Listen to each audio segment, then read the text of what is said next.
one of the things you may see in the wintertime, because it stands out so well, is red osier dogwood. So I'll come up a little bit closer to this. I'm right on the edge of the Carlington Woods, and this is a native species of shrub. It can grow several meters tall. It does produce berries and flowers, which is great for the local wildlife. And it's really easy to root. So if you have a mature dogwood shrub on your property, not a small one, you want one that's at least a few years old and can take a cutting. So what you would want to do is you want to find a mature one like this, and you want to follow the stem down to as close to the ground as you can in the snow. If you can't get it all the way down, that's not a big problem, but make sure it's a nice clean cut with sharp, clean pruners. And then all you need to do is pop in a jar of water. If the stick is very long, you can actually break it up into 2 or 3 smaller pieces. Put them into a jar full of water. You don't even need any rooting hormone. And about every, 3-4 days, you can change the water. Just reuse the water for, other houseplants. That just prevents algae from building up. And in around 30 days, you're going to start to see roots develop at the little nodes along the stem.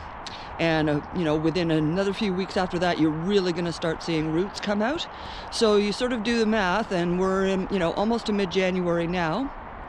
30 days from now, mid to late February, you could keep them in water until the spring and then plant them right outdoors, which is what we're going to be doing this year.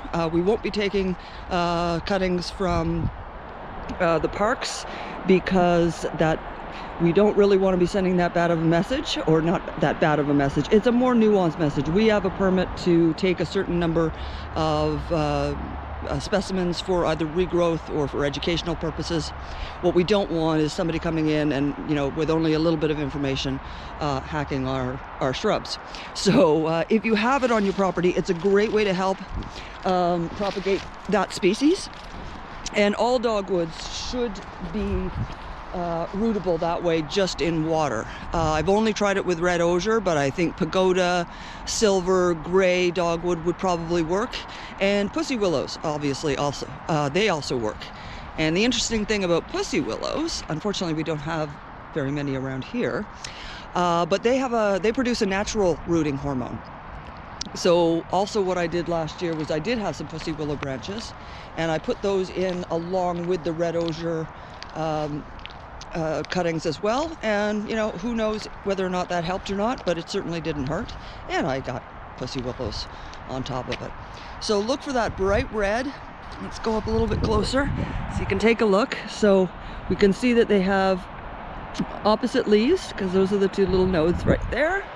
And let me see if I can't find you an older, all this buckthorn in it, in amongst it. You can see that, if this isn't cut back, we probably will lose this dogwood eventually. So there's an old flower right there, and the berries have been stripped by now, at least, from the dogwoods. These are probably a lot tastier than buckthorn. And just to orient you, I am in sort of more the industrial area in behind Woodward.